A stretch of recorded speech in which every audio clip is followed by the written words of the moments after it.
Charlie.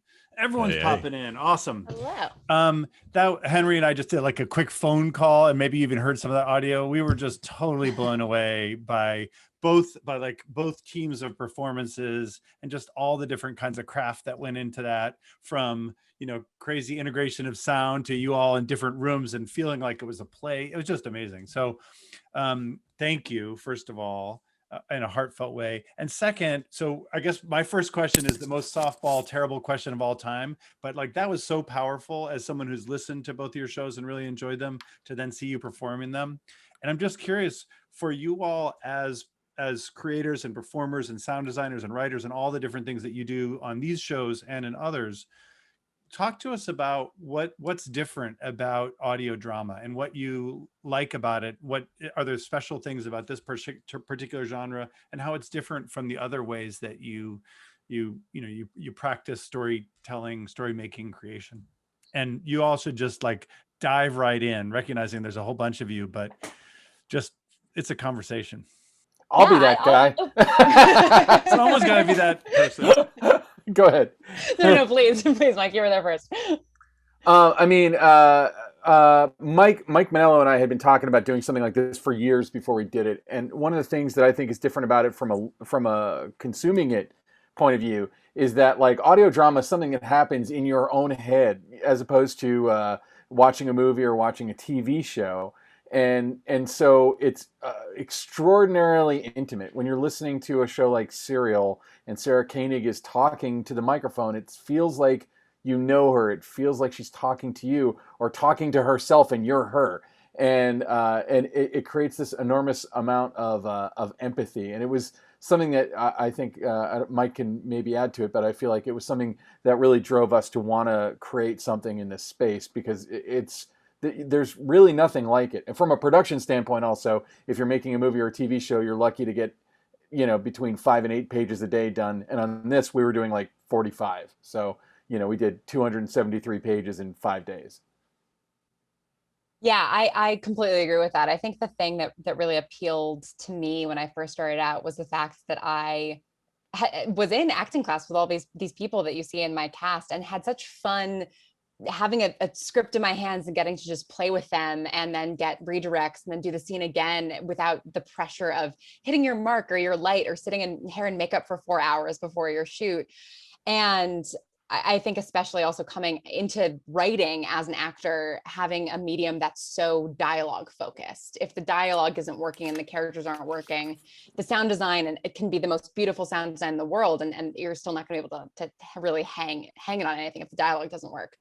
So I think getting to really focus on scenes and the chemistry between actors and characters is something that is so fun, and it has really kept me in audio drama for the past 6 years. Oh, wow. I was struck by, as someone who's obviously listened to, Devin and Kelly and Larry and Graham a lot over the course of making the podcast. I was struck by how different everything felt to me, seeing their faces and their expressions just now. I don't know if all of you actors out there have thoughts on. Yeah, I was going to say that it's tricky because it's not voiceover, but it's not a visual medium. And so you have to maintain this sort of realness of the interactions, have to feel very real, or else I think an audio drama starts to get stale and people can tell if the characters don't have chemistry. But at the same time, there needs to be a little bit of a polish to it. I don't know if other actors, what their opinions are on this, but yeah, this doing the live with the video, I was like, oh my God, it's like juggling so many plates at once. Yeah, I mean, for me, it felt a lot like, that moment in a black box where you've still got the script in your hand and you're able to play around with a scene, and it's not totally 100% blocked out, but you're still like going for it emotionally. Is kind of the sense that I get from this, which is a totally unique, weird amalgam of like a bunch of different skill sets. And so that I don't know, that's what I find really fun about it. Well, Graham, I think something that's really unique about Video Palace, like when I first read the script, there's bits that I don't know if everybody who's watching has seen the script. There's bits that are actually written word for word, and there are bits that are in italics that are just like, they kind of talk about this for a while. And it's a structured improv. And so I think, because I was brought on as a sound designer after they had already recorded the dialogue, so I wasn't part of that recording process. But when I started working on it, like the first text I think I sent Ben was like, holy crap, this is going to be amazing. He's like, why? Because the acting is so phenomenal.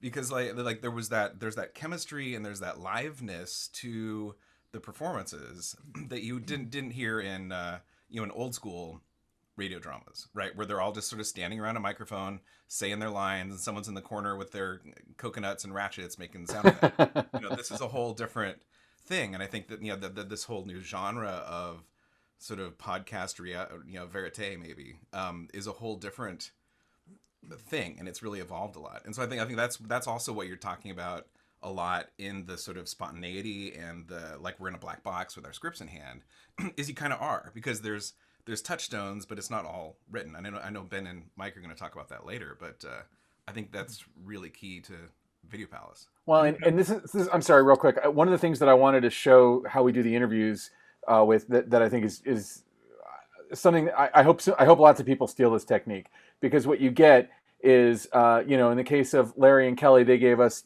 5 or so minutes of really their interviews. When we recorded the podcast were probably more like 30 minutes.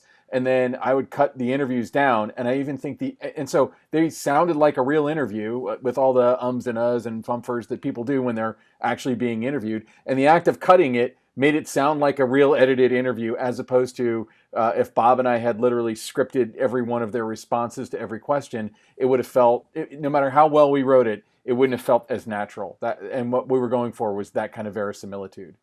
Yes. One of the things that, Randy, you go. Oh, okay. Yeah. So it's such an honor and a pleasure to work with this cast and this production team. And I was also incredibly impressed by the other podcasts. You guys are amazing. I love this process. One of the reasons I'm addicted to acting and creativity in general is because I see particularly what we do as a form, and I come to believe this after many, many years of acting, as a form of time travel. I know that sounds weird, but what we're doing is literally putting ourselves into another space and time. And the degree to which I and my fellow team members are committed to, quote unquote, going there, that's how successful this piece will be.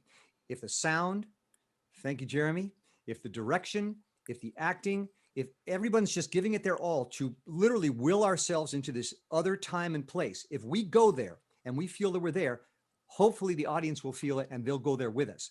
So it's a magical thing. And it's addictive, because once you've time traveled through this creative process, and I think it's true for all of us, all aspects of this, you just keep wanting to go back. It's like Brigadoon. There's this magical place you just keep wanting to revisit. And when you work with people like this team, and that's everybody. And as I said, I see it in the other podcasts too. People who are committed to doing that, there's nothing else like it. It's very gratifying. Sometimes you get there all the way. Sometimes you only get there 40%, 60%. Sometimes there's screw ups, technical and otherwise. You just say, screw it. Let's just keep going. And then you get your rush for the day and you keep looking for your next opportunity, because that's the beauty of this process. That's all I want to say. When you say time travel, that kind of literally invokes the Bright Sessions. And I wanted to add on to it and reflect some of the questions from Nikki and others in the Q&A about what that was just like to read different parts for you all, to kind of like to mix it up. Because for listeners, it was a total trip. I mean, for me at least. I will say, doing our rehearsal the other day, like it took me a good 10 minutes to just acclimate to everybody's voices reading the wrong lines. Yeah, it was a really interesting process. I don't know how all y'all prepped, but I just started listening to the episode over and over again.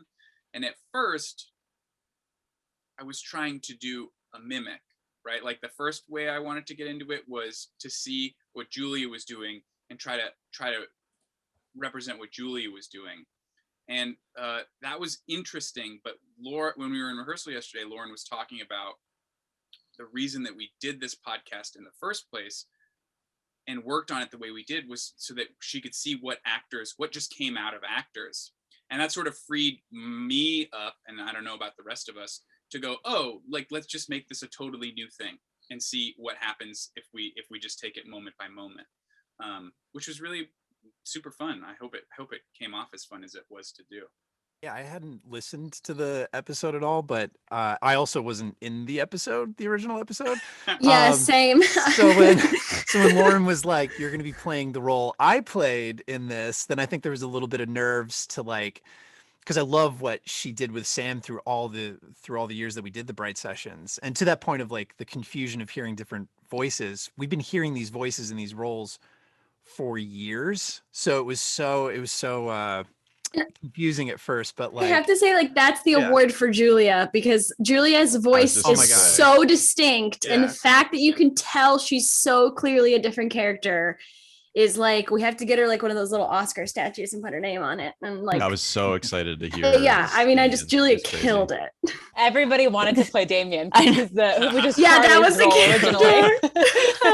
And Like, who I am knew I gonna play? Julia put in the most hours in the original Bright sessions as the title character, so she got first dibs. Yeah, I was wondering how I won that contest, because we didn't have a Yeah. fist fight or anything. I was just like, okay, I guess it's gonna be me. I But love for that me- Julia, the literal star of the Bright Sessions, who's worked triple any hours that any person has, is like, I wonder how I got Damien. That's so crazy.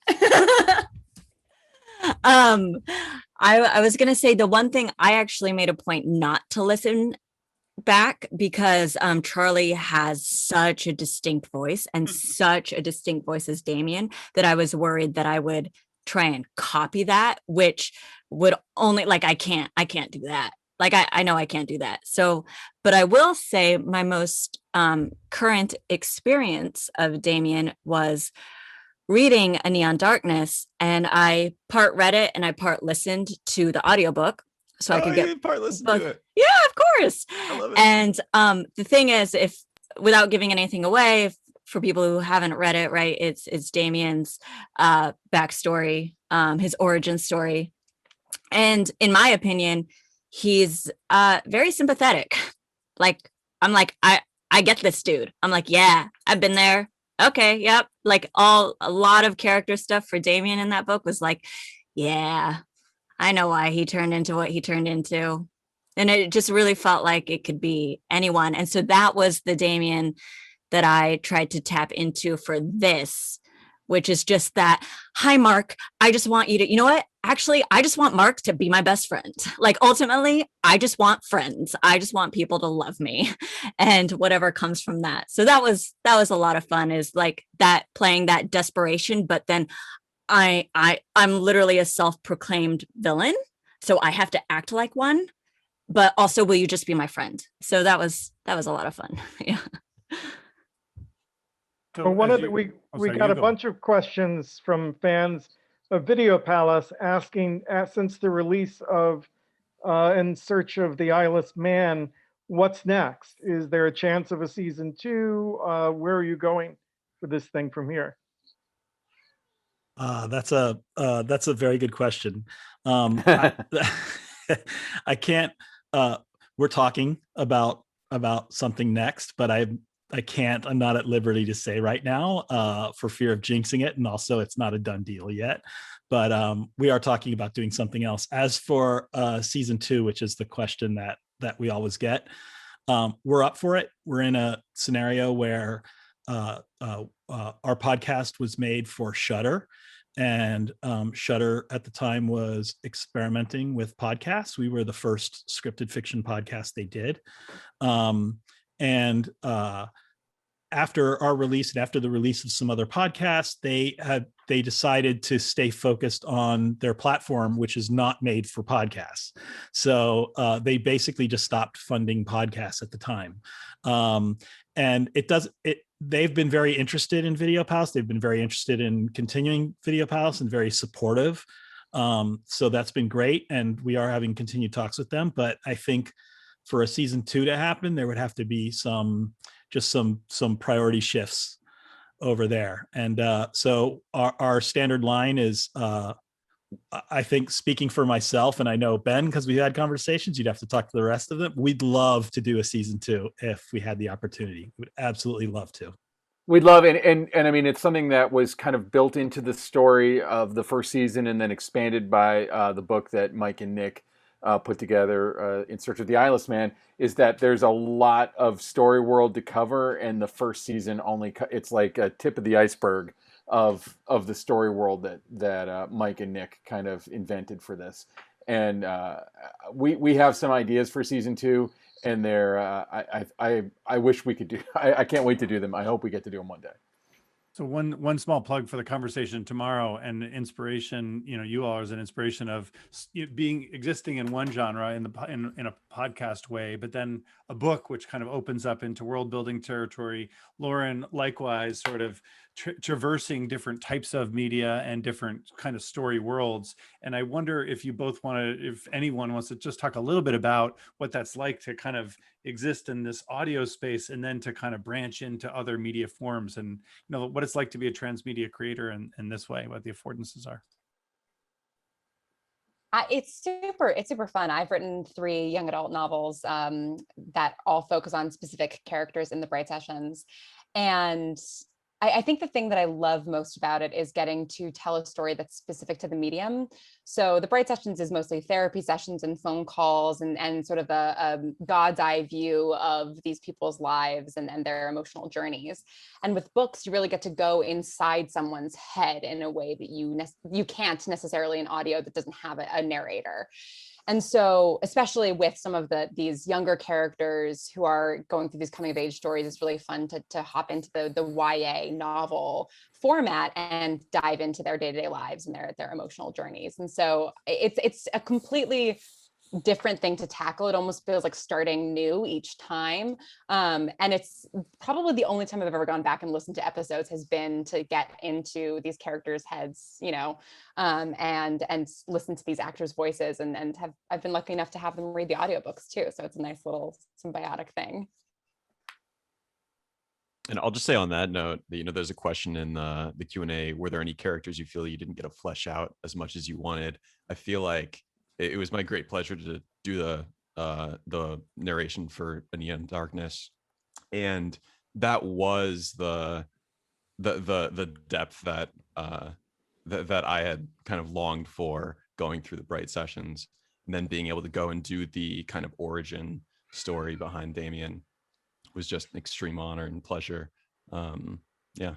Well, and that's a good example too of like why I love the audio medium as like an actor's medium, because Damien did not have depth until Charlie took him under his wing. Like he was written just as an out and out sort of cardboard villain, intentionally so. And then Charlie had to come in and give like a really beautiful emotional performance, and I had to give him depth. And so it's funny how like those things sort of feed off of each other, and like A Neon Darkness wouldn't exist without like the vulnerability that Charlie brought to the villain. I was playing the long game. I was playing the long game. I just wanted more work. You played it well. So one of the other things that's a trip about this is that here each of your shows, it's radically different in the terms of the timeline, like over how many years you created it, in terms of kind of the audio that, Jeremy did for Video Palace versus your audio, which to me is like way more like radio drama, kind of more, kitschy and whatever, but it works perfectly. So you have like maybe better funded or better resourced, shorter timeline, but with great, both of them just like really remarkably powerful implications. And so that to me feels like a demonstration of the flexibility of the medium, and what, and exactly what you said is like what happens when you bring, and what you said and Randy said earlier about when you bring your best into it, like you kind of make some magic regardless of, you don't need to have Disney behind you. You can do this and, on a budget, whether time or otherwise. So I'd love to hear more about like what that's like for y'all.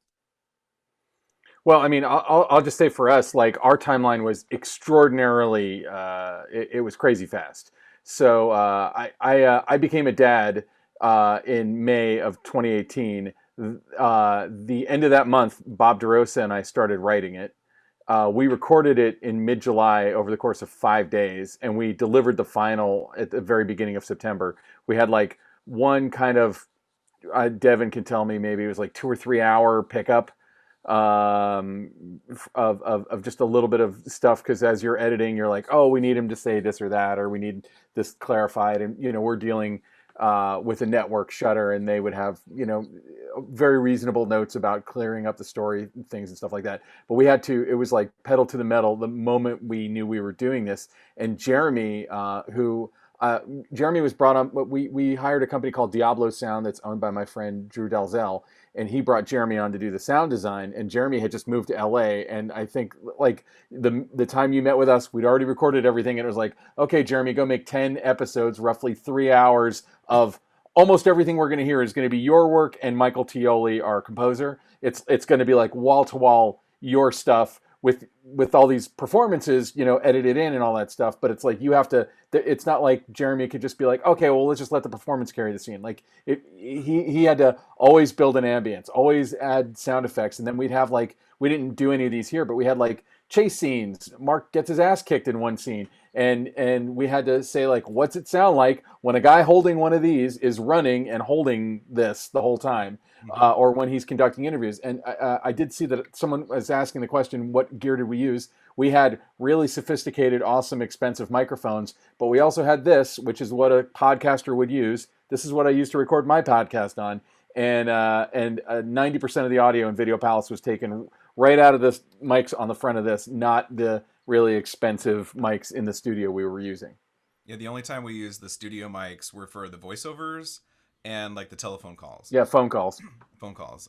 Because yeah, so 90% of what's on there, dialogue wise, is straight off the Zoom. You know, because we listen to them, and it's like that gives you a sense of spatiality, it gives you a sense of the room, and it just and it makes it more realistic for what we were trying to do. We wanted Mark to sound like some dude walking around with a $200 recording device, not someone who was recorded in a studio, because the style was supposed to be like, you know, Serial or In the Dark, where they, you know, they're in a studio recording on a good mic, and then they're out in the field with a field mic. Well, I mean, for the Zoom stuff, because we had so many different locations, a lot of times not only building ambiences, but building what essentially is a reverb for each room, each location that we're in. Like Ben and I had a whole like half hour back and forth with text, like, okay, you say in this room there's shag carpet, but you also say it's echoey. A shag carpet room wouldn't be echoey. What is describe this room to me? You know, so we had these whole conversations about what each room would sound like, and then I'd put the recording of the Zoom in that room and the sound effects in that room, and if something was far away, it would be farther away. We tried to make it not like in your face Foley, but like, you know, what would the Zoom have picked up if this thing was actually happening? And the same thing with the performances. If we would always say, like, if it was Mark or Tamara conducting an interview, where would they have put the mic? Are they holding it in their hand? Are they pointing it at someone? And if we did that, then usually they would literally just hold it themselves and point it. But if you listen to, like, I listen to gajillions of documentary podcasts, and a lot of times the person asking interviews is off mic, and you hear them more echoey, and the person answering is more clear because they're doing exactly what I'm describing. We would just do that. If they were in the car driving, we'd be like, is it on the dash? Whose hand is it on? And it's not like a long conversation because you're doing, you know, 45 pages in a day, but it's the placement of the microphone and the blocking of the actors, which we blocked them just like you would block them. That's why I had them do what they did today. We blocked them like you would block them in a play or in a movie. Like if one was holding the mic and the other one was walking across the room, they're walking across the room, you know, and we would, as close as we could, approximate physically what they would be doing in the real world, although we were recording in a Foley stage, so we had some limitations. And like the it was scene incredibly where the sort of freeing. zombie Oh yeah. characters... Oh, sorry, Devin. Oh, I was just gonna say it was incredibly freeing to just be like, it's got to be realistic. So whatever happens, you know, it would really happen. It was great. It was great as an actor, and it was fun to do it so quickly and fun to do it so realistically. And yeah, it was fun. We would in the car, we were pretending we were driving a car, and like Ben said, where do we put the floor for the? Yeah, we were lying on the floor. Yeah, it was like who would be holding the recorder? And so, you know, it was just sort of like all hands on deck. Like, let's, you know, just have fun and make this as real as possible. And that was awesome. Yeah. Well, we should hear from the Bright Session folks some For sure. of their production experiences as well. And Anna was trying to get in. I didn't mean to interrupt. It made me think of the Bright Sessions like technology timeline over the years. And I was trying to remember if we were sharing one mic between everyone. Yeah. We had one mic, and it was like, Julia, are you bringing your mic? Because we need two today. Yeah. And then so- and then it culminates in this episode that we film in this sound stage where the sound is directional. I don't know any of this stuff, Lauren will, but just to think about that from yeah, like I would say where we ended up eventually in like the spin-offs that we did, which were fully funded by Luminary, which is the platform that hosted them originally, is where you guys like began, like, you know, with actual like professional mics and like getting to actually block things out more cohesively. But we did start with, Anna, it was your mic, your Blue Yeti mic, like the famous sort of like $80 mic you can get from Amazon, just like plopped down on a little fold out table. Yeah, exactly.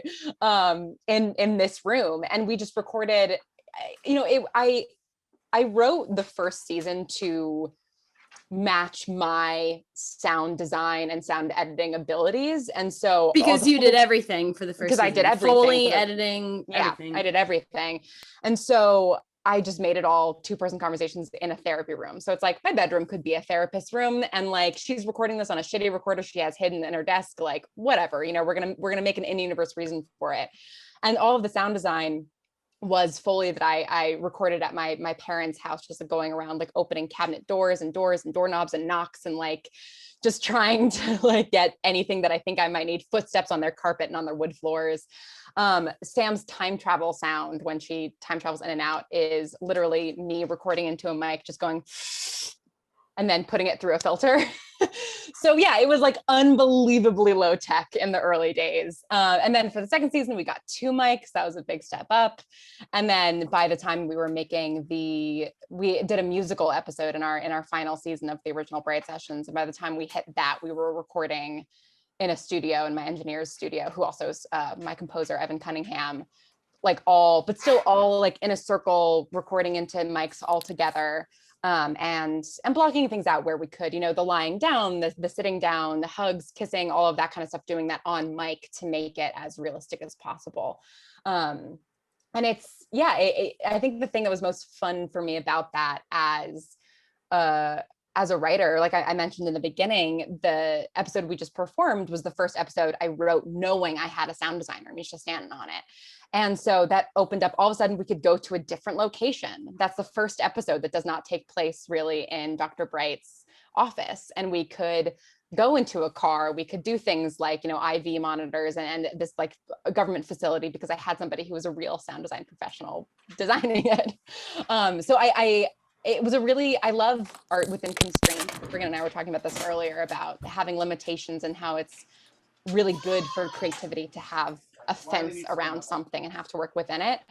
But also having collaborators who are incredibly talented and experts at a thing that you are not experts at really expands the creativity in a beautiful way as well. So it was a nice journey over the course of 6 years to get to expand that storytelling because of the technology changes.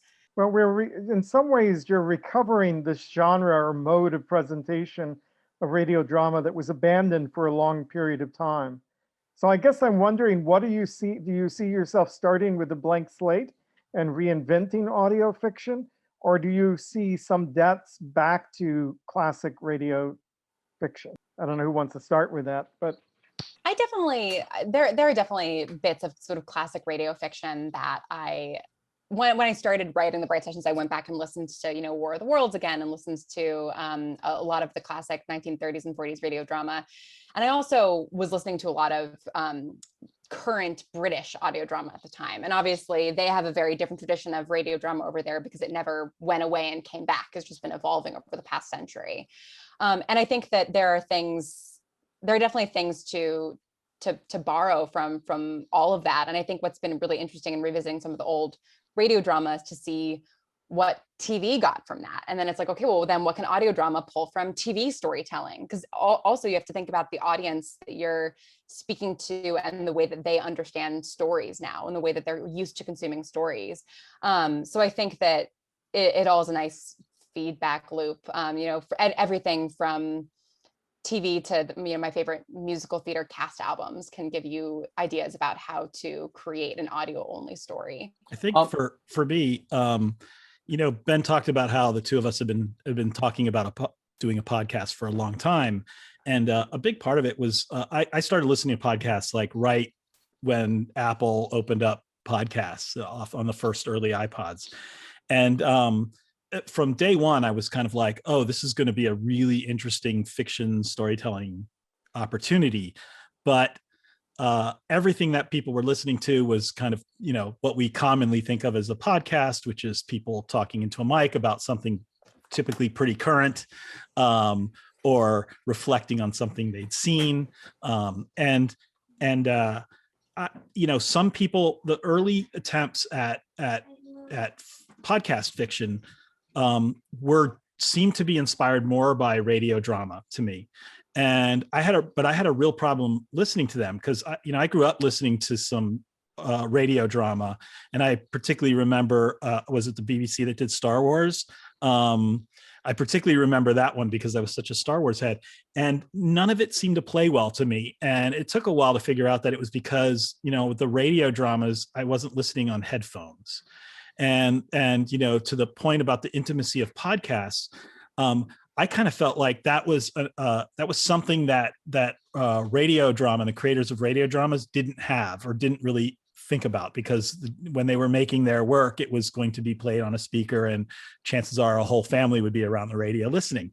And so we had a lot of discussions about Video Palace and whether it should play like a radio drama or whether it should play like a podcast. And I was pretty insistent that I thought it should acknowledge itself as a podcast, and it should be structured like a podcast, which you saw here where we had, Graham Mark's voice doing the voiceover and then the performances underneath, because I felt like we really the opportunity for us was to look at how we could tell a story that felt, for us, we wanted the scale to feel big, but we also wanted it to feel intimate. And we wanted you to really feel like when Mark and Tamara were having a very intimate argument, that you were eavesdropping as opposed to listening to a performance.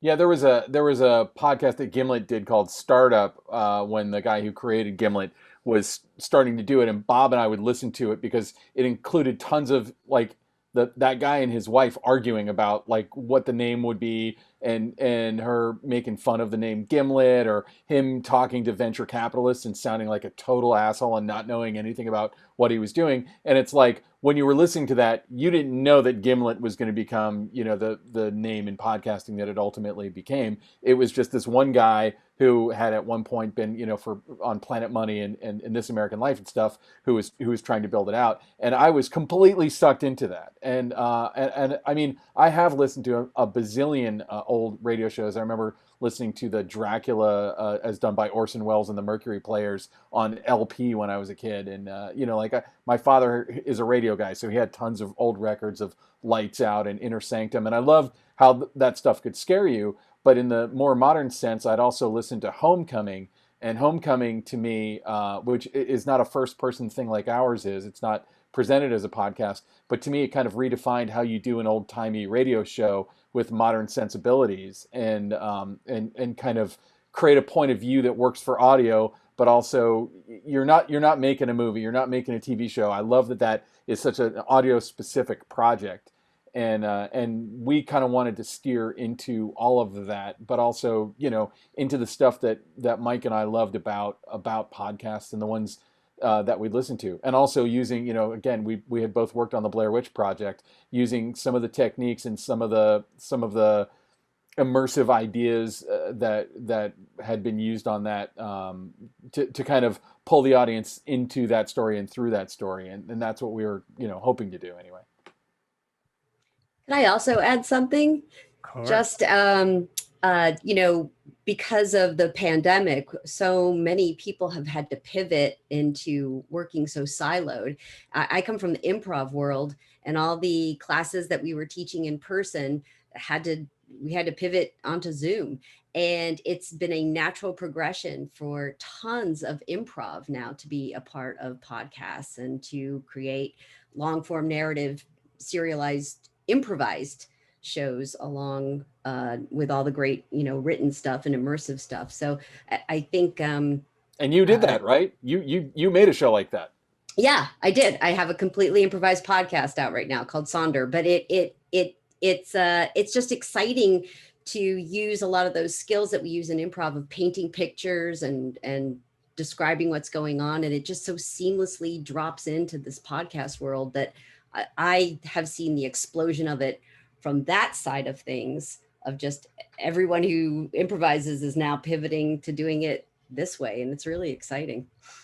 So I love these observations from Lauren's, like times have changed and what people's expectations are changing, to another, Kelly, another version of times have changed. We're kind of limited in these ways, and we're drawing on new practices that perhaps wouldn't have been included before. I'm curious. So here we have kind of, horror, thriller, sci-fi, psychological, the whatever genres you place yourselves in. I'm not going to decide. Do you feel like there are genres that are better or less well suited to podcasts or to audio fiction? Are there limits, or is like everything discussed? I'm going to say no. Yeah, I was about to say the exact. Yeah, I think no. I think it's just about telling the story in the right way for the medium that you have. But I think you can do any genre. Yeah, finding an audio way into it. I feel like you couldn't come up with a story that you couldn't figure out how to tell in audio. Bob and I can't say who or what it is yet, but we were hired to do another audio thing it's not a first-person investigation, and we've written it. We haven't gotten the green light to record it yet, but it's it would be a monster movie, and you're like, okay, well, how do you do a monster movie where you can't see the monster? And one of the things that we've been told is action is really hard to do, and it is, but nothing's impossible. I think that any genre, any kind of story could be told like this. Could every story be told like this? I don't know. I mean, it's harder to say, but I feel like any genre or any style could. I sort of feel like you could just find that example and you just have to start fail fast. Like, just try ideas, and the beauty of it is that recording audio isn't that expensive with today's technology, especially if you're able to do it on your own gear. And so you can try stuff till you kind of nail the style, and that's part of what's exciting about it. Is it's a newer thing to be experimenting with, even though, as Henry's saying, it's like it's older than all of us. Radio drama was a big deal, but also like anyone being able to afford the tools to make it, which really, for a few $100 you could probably be up and running, or less. And liberated syndication subscription is like $5 a month. Like, anyone can do this. And to me, it's a very like ready, fire, aim kind of a thing. Like, try it out, see what works, redo it. It's as long as you have the time to spend on it, you can perfect it. Well, a listener or audience member is asking, what podcast inspire you? What is it? What do you like that's emerging in the world of audio fiction? I love some of the more comedic and or rom-com stuff that has come out in the past couple of years. Fan Wars is a really Howard, who's an amazing creator and director that I recently worked with on a show I produced, another rom-com that comes out in a couple of weeks. And I'm going to put Ian on the spot here, the producer and lead of Star Tripper, which is a sci-fi comedy that is so joyful and lovely and fun. Also sound designed by the amazing Misha Stanton. And I think that there's some really inventive stuff like that happening in the space that just makes me really excited to see what's next. One question, and I want to hear more recommendations. So we know that Kelly and Ian are now have created podcasts. So you go from actor to creator. Is that something that all y'all are doing? And that seems like that happens in Hollywood, but this seems like a faster trajectory. Maybe the cost. Are you guys all making podcasts? No. Maybe. Julia, I'm going to put Julia and Brigham on the After spot. this, Julia and Brigham have also both written in the space and created in the space. I'm not making podcasts. Most of my energy goes, although I love them. I love any opportunity to act, but my energy right now is I'm putting together one-man stage adaptations based on Kafka and things like that. I've done a couple of those in Dostoevsky. We do them for the stage, but now we've had to shoot them around the house. And it's occurred to me as we're talking, a podcast of that sort of thing might be kind of interesting. They're basically pieces drawn from these authors that are spoken in the first person. So that's something to actually look at. I mean, it's the same muscles, it's the same mechanism. So why not? I think it's fantastic. This whole format is fantastic. What I think is really cool about this is sort of the inspiration that you can derive from other people creating things. I mean, I didn't know fiction podcasts existed until Lauren like Facebook messaged me and she was like, "Hey, do you want to be in this thing?"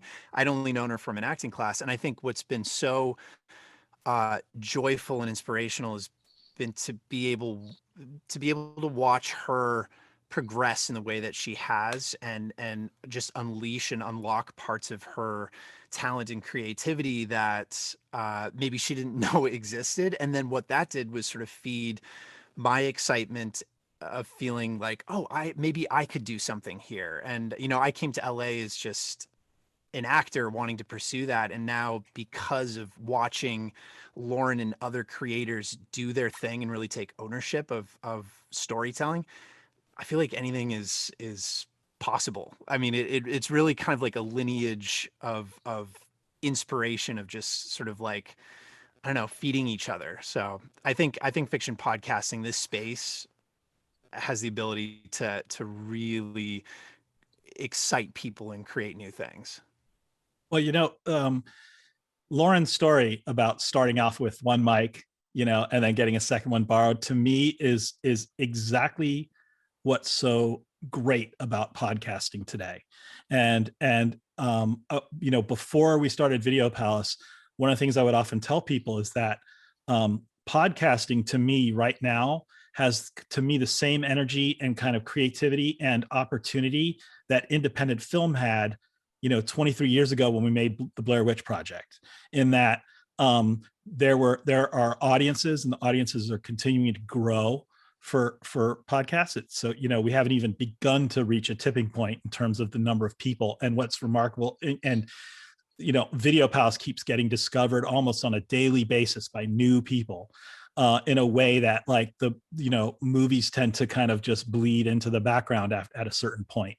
But that idea that all it really takes is someone with a great idea and a microphone and the willingness and desire to figure out how to get it done, and you can put it out there, and then look where it grows to. That to me is so exciting about the genre and what I love about it. And I love it whenever like a new podcast hits that does something different or unusual, because it's so exciting, because a lot of these voices are voices that would not have the opportunity today, given where the economics of things like independent film are, or the challenges of theater, which is wonderful, but also so localized. So I want to pick up on an audience question here that I think that like builds on that. That's from Eddie Kristen in Chicago, a big Bright Sessions fan, who says, a question for Lauren and Atypical Artist, but really for all of you. How do you see the future of audio drama unfolding, and what can we as consumers do to ensure that it remains open to diverse casts? In other words, how do we make sure it, and I quote, stays strange, which is the sign-off line from every Bright Sessions. But it's exactly what you just said, Mike, is like, that part is amazing. And as Hollywood and all these other folks come in, which is great to have support and opportunity, also creates some complexity. I think it's really about those of us who have been here for a little while. It's funny to sort of have been in an industry for 6 years and be like one of the like fossils at this point, just because it is still such a new industry in so many ways. But I think it's up to those of us who have had some measure of success or have been in the game for a little while to reach back down and pull people up the ladder. Because I think, as we've all discovered from 100 years of Hollywood art, like, it isn't a meritocracy, right? Like, it's all about who you know, and it privileges a certain group of people over everybody else, and will continue to do so unless there's like concerted efforts made against that. And we have a really nice opportunity in audio drama right now where we are not deeply entrenched in those same things that traditional Hollywood is. And so I think that we have to actively work against getting entrenched in those ways of doing things, especially as these larger Hollywood studios come into things. So that, I, like, for instance, when the Bright Sessions was starting out and starting to build an audience, Joseph Fink and Jeffrey Craner of Welcome to Night Vale reached out and supported us, and shouted us out and invited us to their live shows to get to know them and the rest of the community. And that was huge. That helped us tap into an audience that was already incredibly voracious and dedicated to the format. And so that's something that we all try to do in terms of seeking out and lifting up other shows. And then with a typical, my company, I try to support and produce other people's shows that maybe don't have the opportunity to produce them on their own because they don't have the time, they don't have the resources.